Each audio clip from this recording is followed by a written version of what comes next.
Hi everybody. Hello. Welcome back on this beautiful sunny day. It's the 9th of May 2022 and we're back. Time flies when you're having fun.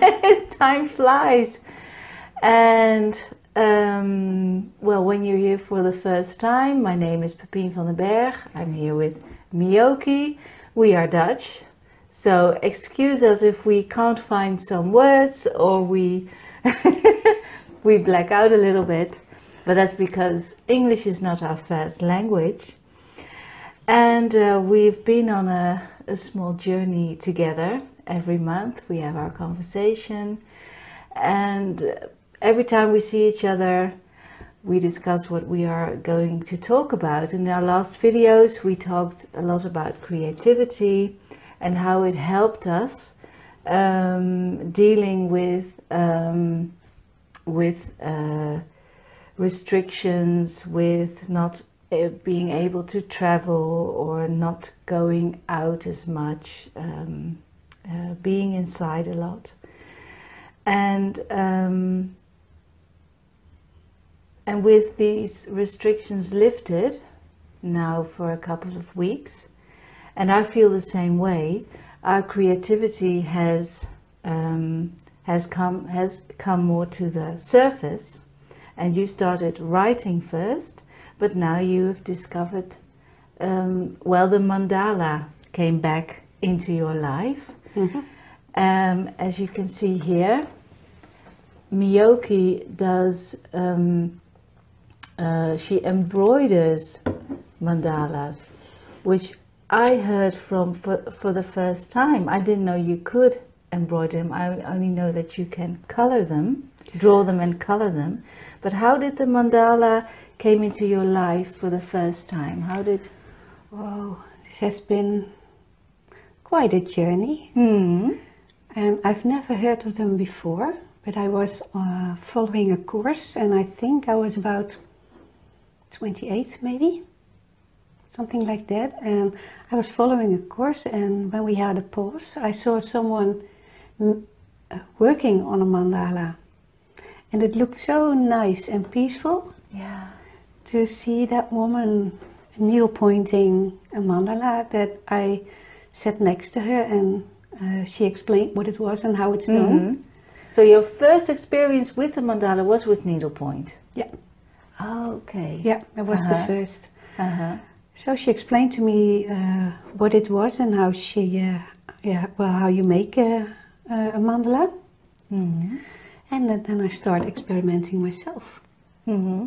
And what was it that attracted you, seeing her doing this needlepoint, making a mandala? I think the quietness, the stillness, and also on the other hand the explosion of color. Oh yeah. Uh-huh. And it's actually the inside projecting out.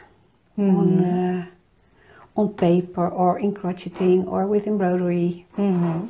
Doesn't matter what way. And over the years I discovered more and more how those mandalas could work. Mm-hmm. And I'm not much of a drawer. So it stayed with needlepoint for me. Mm-hmm. But in the end, it turns out to be a drawing. You printed out one, but yeah, from a photograph I took, but it's still needlepoint for me. Yeah. Yeah. And you started when you were 28, and now we are many years further, and it's like ebb and flow in your life when you're doing working with mandalas, or you're sculpting, or you're writing, and now a few weeks ago the mandala reappeared in your life. Reappearing. Mm-hmm. It's like an onion. Mm-hmm. Every bit of creative work is like an onion. Mm-hmm. So it comes up one ring, and then it goes down, and the other one comes up for another travel around the ring. Yeah, yeah. So I'm starting to get used to it. In the early days, I didn't understand why. Why not just one thing and stick to it? And it's just not me, and it's just not my life. No. And it's coming and going and coming and going, and every time it's changing. And I think I'm beginning to think it's a good thing, because life is ever changing. And it's like inner life projecting onto a stone or onto paper or in a mandala. It doesn't matter which form. It's just a very strong need to express. To express, to create, to from the inside to the outside. And it's also a very and it doesn't have to be perfect, because sometimes people struggle with it has to be perfect, or no. Absolutely not. Just begin. Just do something. Just start. No, and with a mandala, that's what I learned, especially with needlepoint. You start in the middle with a color and a form. And why did you choose? Is it dark blue or is it black? No, it's between. It's a greenish blue. Greenish blue. And how do you pick the first color? What attracts to me the most in a certain given moment. And I see all those colors. I love those colors. Make me so happy to see all those. And you have this white cloth, the white canvas. Yeah. And they're your colors, and then you're attracted to this greenish, and then it starts color. And then it starts in the middle, and you repeat 4 times, same form, in the same color. And when you make a mistake, and that's what I learned from it, when you make a mistake, you're not trying to correct the mistake, you just take the mistake and keep going with it. Yeah. And this one is also a mistake. Happy mistakes is what Bob Ross, the painter. It is what it is. Yeah. And it's a good. I experienced it as a good thing. Like life is not perfect. Writing doesn't have to be perfect. Making a mandala doesn't have to be perfect. Working on a stone doesn't have to be perfect. Nothing. It's just how do you deal with the imperfection. Yeah. And it's a nice thing. When I was living in India, they had a god like Ganesh with 1 tooth and 1 half tooth. Yeah. And it's like, it's a sign for loving the imperfect. And the imperfect is actually perfect. Yeah. And it's just how you view it and how you deal with it that makes it perfect or imperfect. And it's the same with age. You love a brand new thing, but when you see, for example, a chair with a leather seating, or with, and you see the chips come off and the leather is withered, or the color is, it used to be red and now it's sort of pink. And you see the age, and you see, well, people have sat in a chair, that this chair has had there are stories in the chair. It's not perfect anymore, but there are stories, it has had a life, it's set in this room, and it's also energy. Everything is energy, and how can it not be? Life is energy, and life is ever changing. Yeah, and not experiencing the mistake as a block of stopping and starting all over again. No. I think I learned something from that. Because I crochet a lot and I frog at people. Row after row after row, because I made this tiny mistake. But I've made a bad a throw, and I've discovered 3 mistakes, but they're all right. Slowly it's a you good learn. thing I didn't see it. But I love this. And how do you choose to do 4 stitches this way for that? It's you're out of your head. You're just it's intuitive. Yeah. Mm. And the beauty of a mandala, I think, is you can see a lot of sacred geometry in it. It has the one half is the past, one half is the future. The upside conscious, the other side unconscious. There are you can discover 4 seasons. You can connect numerology to it.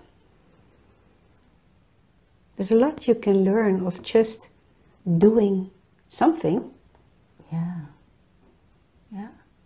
And usually it's all the same, all the sides. Yeah. But sometimes when you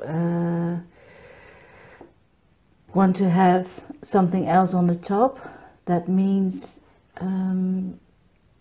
that's more in your conscious, and this is the unconscious.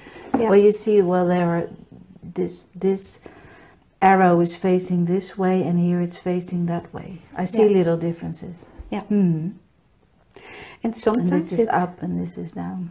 Yeah, and sometimes it's more obvious. This is a fairly static mandala, but I also made one which is very moving, colorful. Yeah. very colorful. And And when you watch that thing, it's like it's moving around and around and around. You cannot focus on one bit of piece, which is also strange. Yeah. But it comes out as it comes out. Yeah. Yeah. And that's why my feeling is, like we discussed in the talk we had before, the tape, it's like cleaning, it's like going in and clearing out. You project inside on the outside. And the more things happening in the outer world, like with the virus or the war, it's like an invitation to go in deeper and deeper and deeper and deeper and deeper layers, and clearing it out. Yeah. And that's what writing or making a mandala or working on a sculpture does for me. And that's why I cannot make 2 the same. No. It's just not possible. I had one big mandala. I think it's 1 meter by 1 meter. There's a really big one. I worked on that one for 2 years. And when I watch that thing now, I can see the different stages I was in when I made it. Well, when I make a smaller one like this one, it's made in a row. There's no gaps in between where the gaps can change. Yeah. The side. Yeah. Yeah. So I think it's nice to see it that way, to see the difference. Okay. Yeah. Yeah, I know a few artists who paint, and they work in series. Yeah. I think that's how it goes. Yeah. You have some certain inspiration. You want to make canvases, rectangle canvases, and then you make only big works of art, and then you want to work on small pieces of art. Yeah. Yeah, you can. I don't think you can control creative flow. I think you should not create. You should not want to control a creative flow. No. Why should you want to change what's inside and what wants to come out? Why would you want to change it? I think it's when people want to. I think it's when you write a bestseller and you want to create another one, and then you block. I think. It's just not going to happen. Because the first book was in this creative flow, and it came to you, and you had the idea. And yeah, maybe it's just the one book or the one painting. Possible. Yeah, but maybe not. You never know. No. And I think I like it the most that you don't know. It's like learning to deal with the unknown as well. The uncertainty principle. Yeah. I love it. That's how I deal with my, well, maybe I see my sessions with people as little works of art.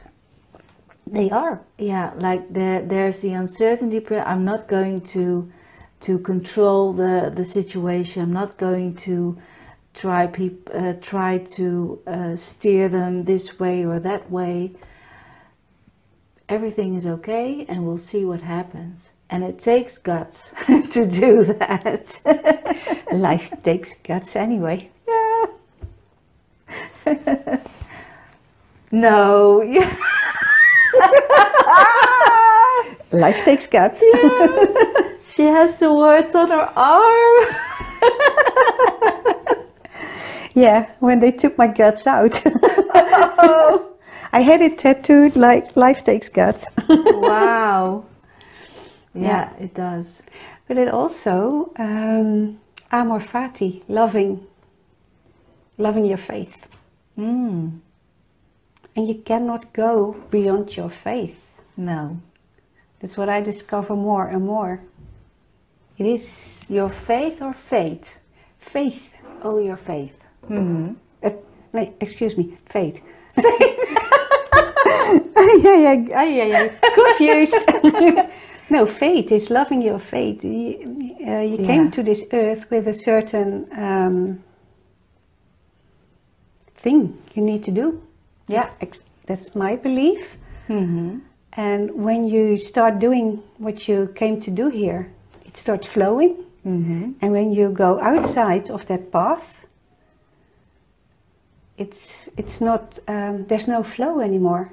It's stagnating everywhere. Yeah, and you'll get symptoms.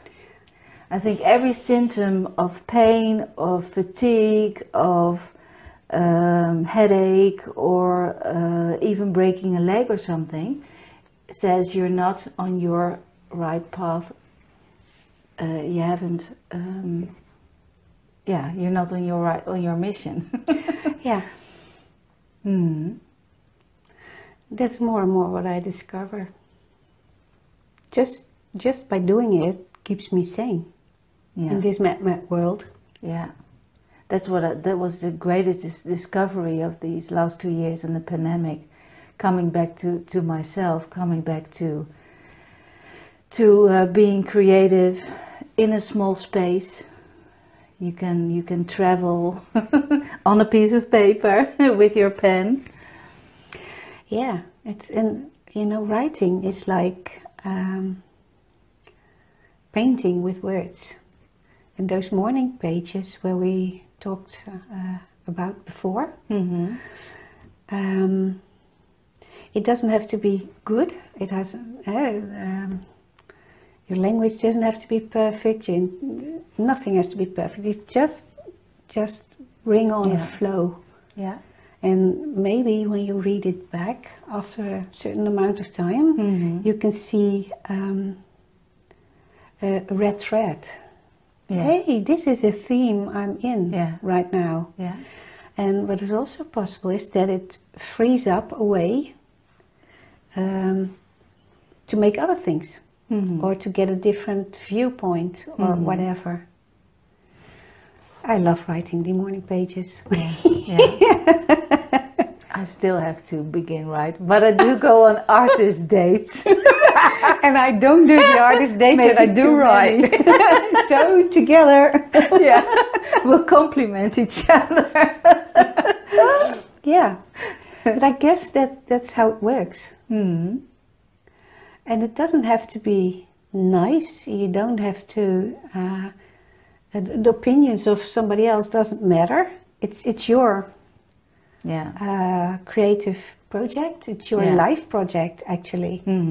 Life is a creation in itself. Yeah, yeah. And Julie Cameron, the book is quite. How old is the book? 20 years? Ooh. 25, 30 perhaps. And today we talk a lot about journaling.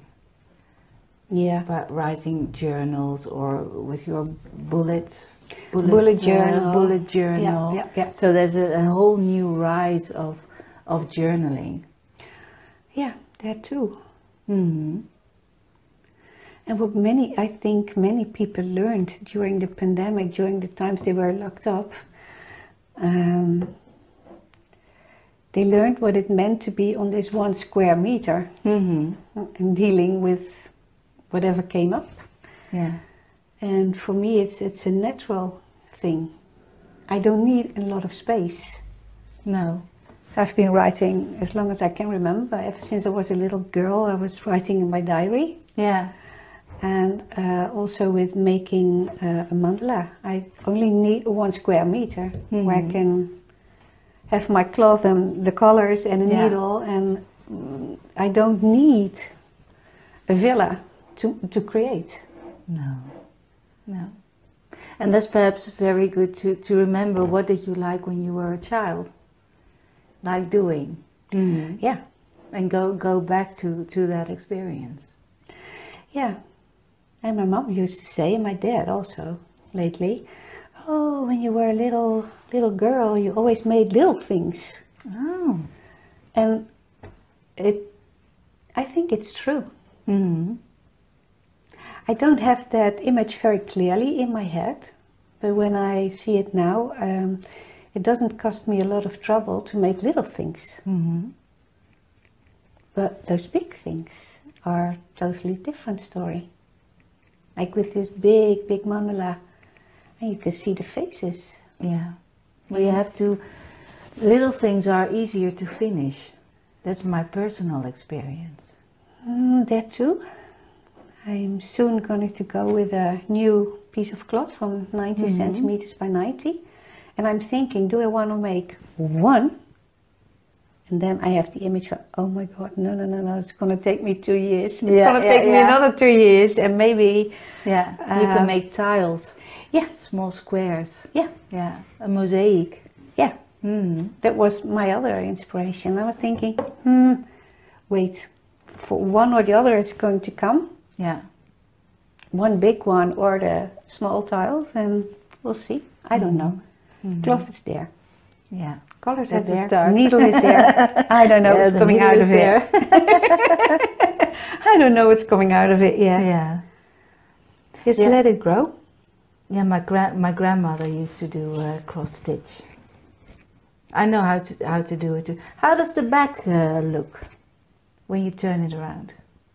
Colorful. Yeah, also. with all the yeah, colorful as well. That's also fascinating how the back looks, the front and the back. Yeah. Yeah, you see the process. Yeah. Mm-hmm. Beautiful.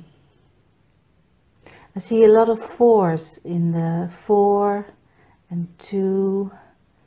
So the numerology also has a meaning. Yeah. And the colors as well? Yeah. Red and blue and green and yeah, as well.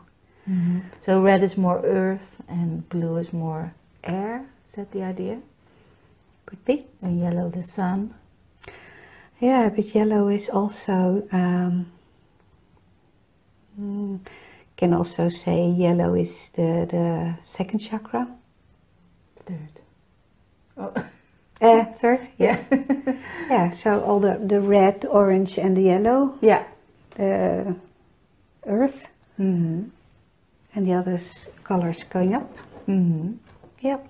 The elements: air, water, water, earth, and the 4 seasons. Fire.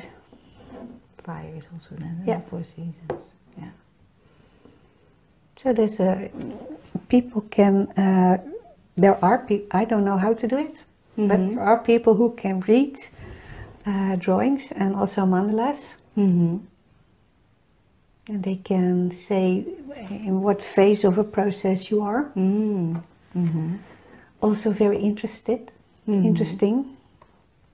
Maybe something to learn. I don't know. I think the reading is one element, but creating it in silence and from this deeper place, from this onion ring where you are, I think that's the most important. Really the right hemisphere of your brain expressing itself. I think with reading it and trying to grab it, really, the process has been done. Yep. There's no need for more.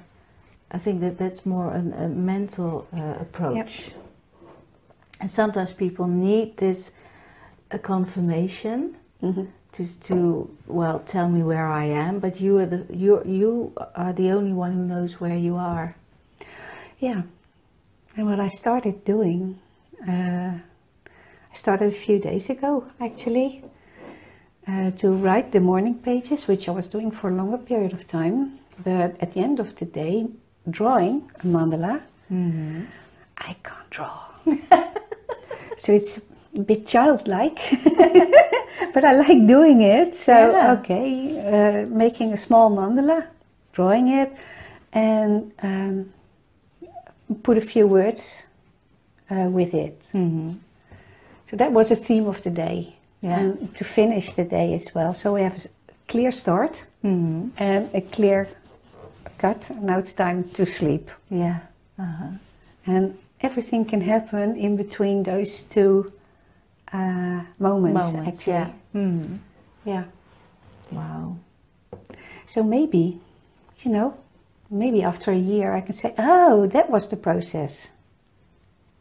Or that was a different layer as when I was, you never know, I don't know. So I made a deal with myself to do this for 1 year. Oh, wow. And see what is going on and see what it might be shifting or whatever. Yeah. I don't know. Yeah. And that's great. So don't give up. Never give up. Start and then do it for a while. And give up after only 3 months, or you can evaluate after a few weeks. Yeah. Well, you make an appointment with yourself or a promise to yourself. We're going to do this for this period of time. And if we like, we go on. And if you don't like, drop it. Yeah. So this was a deal I have with myself to do it for a year. Yeah. This is the start of the day. This is the end of the day. And you have to practice. You have to start and then have a few practice runs. And then you get into this, because when we talk about the brain, you have to learn these techniques, learn which colors work together, what is for you. Is it writing or needlepoint or drawing, or it has to become a new, you have to make room for it in your daily routine. Yeah, but it's also taking yourself and your life and your process seriously. If you do something just one time, no. It takes at least 90 days to establish a new gewoonte. Yeah. I was searching for that word. Sorry. Yeah. A habit. Yeah, to establish a new habit, it takes your brain and your nervous system and your body at least 90 days. And your hands have to get used to it. When you start, you might get your hands maybe hurt a little. Yeah. Or you get a headache. or your nails go. Yeah. Yeah, it's yeah. But I love to. It's an experiment for me. And I think what pops in my mind is you create a sacred space. You have a space where you are you and your creativity, you and your work of choice. It's almost holy. It's almost sacred. It is. Because you are creating something. It is, and it is like life is sacred and life is holy in the first place. So every bit of life you can put into your life is sacred, and if that goes to other people as well, it's even more sacred. Yeah. Every little bit of inspiration you can give to another human being is sacred in whatever way. Yeah, it's like planting a seed and then watch it grow. Yeah. Wow, that's beautiful. Yeah. So I don't That's know. the essence of creativity, is really creating something sacred. Yeah, for me it's making contact with what's inside. And sometimes I don't have the words. And then an image comes. Mm-hmm. An image like a mandala or in a sculpture. Mm-hmm. And sometimes the words are there before. So then it's like painting with words. Yeah. And it has, as long as it comes out, as long as the energy is moving. Yeah. And it doesn't. Then you tap into the healing properties. Yeah. Of the flow that you're in. Mm-hmm. And before anyone can say, I'm not creative, yes you are. You are, ladies and gentlemen. You are. Everybody has a creativity. The fact that you are here means you're here because of a very holy and sacred marriage, actually. Yeah. So you are born out of that creativity, so you can never say you're not creative. It might be you didn't learn how to channel your creativity. That's it. That's a whole different story, but you can never say you're not creative. No. It's creative how you walk on this earth, it's creative how you dress, it's creative how you, the house you're living in, how you educate your children, it's creative how you cook and what you cook and how you shop, whatever. It's a chain of creativity. Yeah. You may not call it that way, but it's creative. Yeah, it's respecting respecting the space where you are in, and how it also has to do with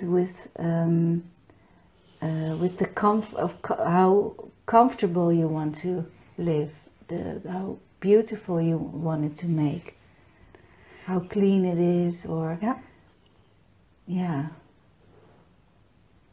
And I think that's when what the pandemic also taught me is make it happen where you are, stop running away from. Maybe it was also very confronting. It was very confronting to stay at home and to be there and not. You were forced to go inside and be with your uncomfortable. With your feeling uncomfortable. with your feeling uncomfortable. Yeah. But I think maybe, and that's my hope, that a lot of people found the way inside and being able to be with feelings of whatever feeling, whether it's uncomfortable, whether it's anger, whether it's love, whether it's, doesn't matter. If you can be, just be with it. And I think when you feel angry or hurt or this is beautiful, but maybe the first pieces of art aren't beautiful, are maybe black or brown or lightning or fire, or it doesn't matter. It doesn't Otherwise it destructs something inside of you. And it doesn't have this, you can't channel it. Yeah, but I think that's so true. If you not create, it's destructive. Yeah. And when you look at the numerology, I'm a 1, so which means that creativity is very important. And if I personally do not create, I create havoc. Yeah. But it's the same energy.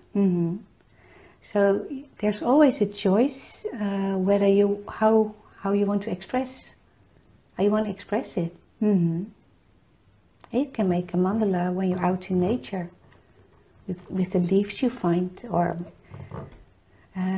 in Buddhism, they're made of sand. And they're making very beautiful mandalas. Mm-hmm. And when the process is done, it's and it's gone. Because it's actually just about the process of making it. Yeah, exactly. Just do it. And there's no need to judge. You don't have to like it. You don't have to make expositions. No. Some people will, some people won't. But it's about the process in itself, like life. Excuse me, because life is a process as well. Mm. And it's just following that little red thread. Find the beginning and then start following it. Mm. And just be curious what comes out of it. Yeah. I think it has a lot to do with curiosity as well. Like being curious at your life, being curious what lives inside of you. And it's for me, it's also a way to cleanse what's inside, to make room for something else to come up. Mm-hmm. Or something else that can be poured into again, but you need the room inside. Yeah. And I don't need to feel that. It's still this 1 square meter, whether it's writing or whether it's sculpting or whether it's making a mandala, it's square meter. Mm-hmm. Yeah. And the other thing is, I have to go out and get some impressions by connecting with people or connecting with nature, and then come back, and then it appears. Yeah. On paper, or it appears in a mandala, and it's a way to work through some things as well. Yeah. It's constantly going in, going out, going in, going out. Yeah. That's also an aspect. Yep. Beautiful. So, everybody, have fun creating. Yay! Have fun. Those are the right words. Yeah, it's fun. It's not that serious. It has a lot of serious aspects, but it starts with fun, and it starts with curiosity, and it starts with, like what you said, childlike almost. Yeah. And experimenting and playing. Playing. And the brain likes to play. The brain likes to learn new things and likes to play and loves colors. It's a whole way, another way of communication also. It is communication. Whether you draw or whatever it is that you're doing, or crochet, it's a way of communication, everything you do. Yeah. You cannot not communicate. Yeah. Yeah. Communication is only how much % is with words? Boy, I think it was 70 or 80% non-verbal. Mm-hmm. And the other percentage, so 20-30% was verbal. Yeah. Something in that and order. Images are very, very sometimes an image says more than words. Yeah, it's true. So a photograph of that's very, we can be very, it has a direct effect on us. That's true, because an image is being processed in an older part of the brain than words. Mm-hmm. Mm-hmm. And smell is even, I think that's the oldest part of the brain that reacts to smell. Yeah. But an image can be more impressive as words. Yeah. Yeah. Yeah. So I'm very aware of that myself personally. So I like to surround myself with nice images, and I know what an image does for me. Yeah, so I also have to be, images are very strong, so yeah, the person who created it and what it wants to convey, it can be very, very strong. Yep. Yeah. So, is there something more you'd like to share with us? I don't know. Oh, we've shared everything we want to tell. Well, maybe for now. Mm-hmm. Maybe for now. Yeah, let's see what we're going to talk about next time. No idea yet. Who knows? Just let it plop up. Yeah. Well, thank you so much for watching and sharing this creative journey with us. And see you next time. See you next time. Okay. Bye-bye. Bye.